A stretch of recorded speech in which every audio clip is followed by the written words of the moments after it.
O sucesso dos nossos filhos. Que pai ou mãe não luta por isso, né?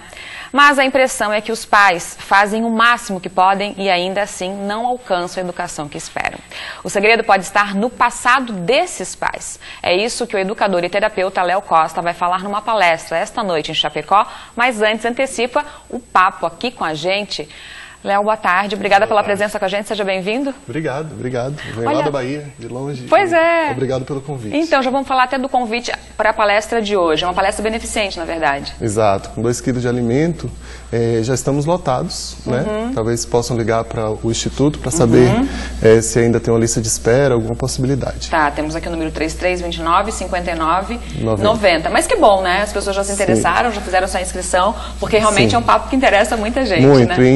Em fevereiro do ano que vem, a gente vai ter um curso, O Sucesso dos Nossos Filhos, com 8 horas de duração, que é um aprofundamento do que a gente vai fazer na palestra aqui. Pois é, qual é o segredo do sucesso dos nossos filhos, né? Eu já adiantei um pouquinho ali um assunto, né, que depende um pouco de como foi lá o passado desses pais. Exato. Mas é a relação de, na época que eles foram filhos, ou a relação dos pais com esses filhos? O que você vai abordar?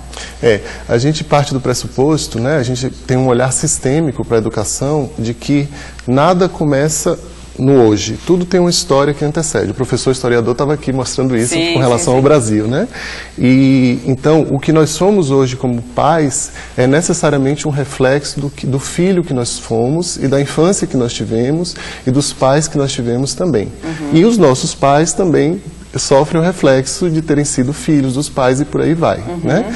Isso nos amplia muito o olhar para o julgamento que nós muitas vezes fazemos em relação a nós mesmos na criação dos filhos, ou em relação a outras pessoas que nós vemos fazer coisas às vezes inadequadas, né? Porque a gente começa a compreender através de um olhar mais amplificado que as pessoas não têm tanto livre-arbítrio assim como a gente imagina, né? Que elas muitas vezes estão emaranhadas em questões anteriores e precisam de alguma forma olhar para isso. Porque a maioria dos pais e mães vive se culpando, né? Por achar que não está dando a educação correta.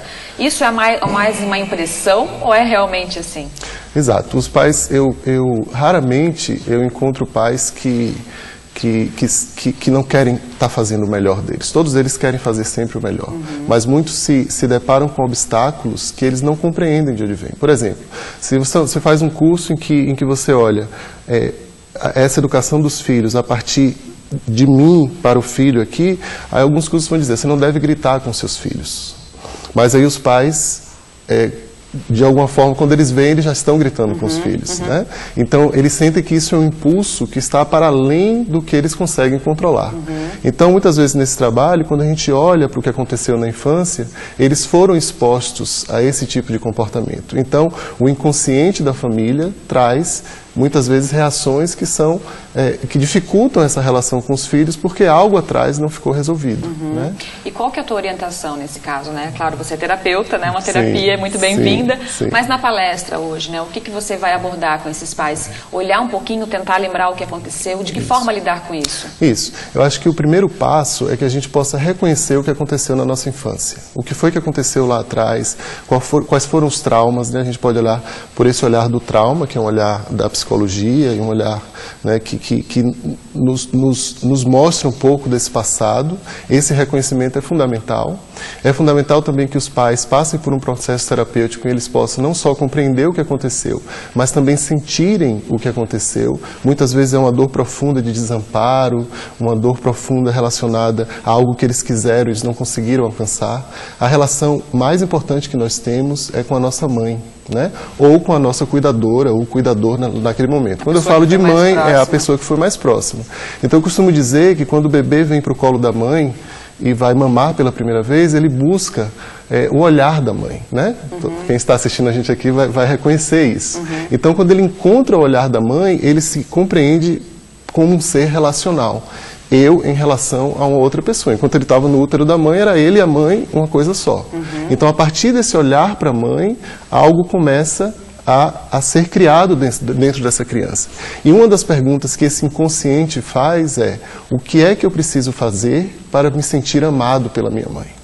E se essa mãe, ela não teve os processos dela lá atrás trabalhados, se ela não, com a própria mãe, ela também precisou de algo que não foi dado, ela também não vai ter essa capacidade emocional de se fundir com a criança. Porque a criança é um ser fusional. Né? Ela se funde com a mãe emocionalmente. Quando o cordão umbilical é cortado, a parte física é separada, mas o espaço emocional da mãe e do bebê continua sendo o mesmo. Tem uma terapeuta argentina chamada Laura Gutman, eu recomendo muito que as mamães e todos, né, que lidam com a educação leiam ela.